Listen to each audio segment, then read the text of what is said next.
मेरे एक प्रश्न का आप उत्तर दो।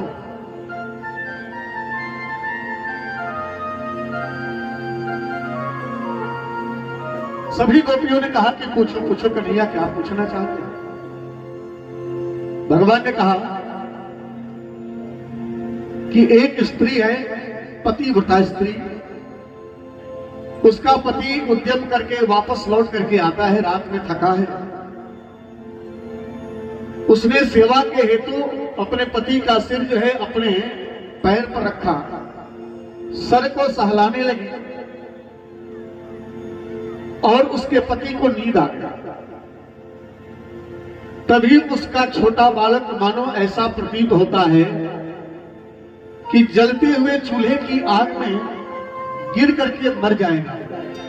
अब देवियों तुम ही बताओ कि उस पतिव्रता स्त्री को क्या करना चाहिए।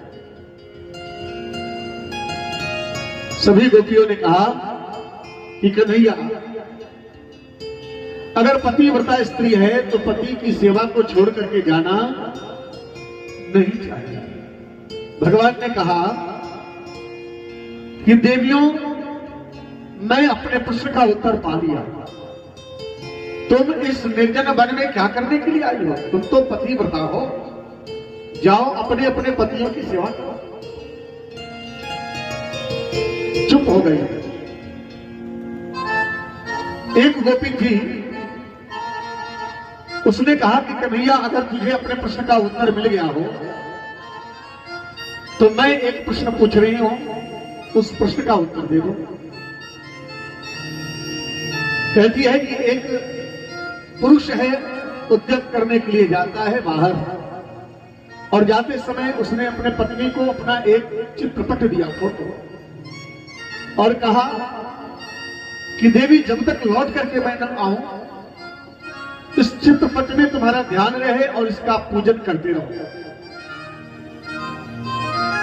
एक दिन वह पूजन कर रही थी, तभी उसका पति आ गया और साकरी को, दरवाजे की साकरी को खटखटाने लगा। अब आप ही बताओ कन्हैया कि उस स्त्री को क्या करना चाहिए। भगवान ने कहा कि जब असली पति आ गया है तो अब इस नकली चित्रपट को पूजन करने से कोई लाभ नहीं, उसे तो दौड़ करके जाकर के साकरी को खोलना चाहिए। सभी गोपियों ने उत्तर दिया है मिलकर के, कहा कि कन्हैया, बस बस, अब हम अपने प्रश्न के उत्तर को प्राप्त कर लिए हैं। कहती है कि ऐसे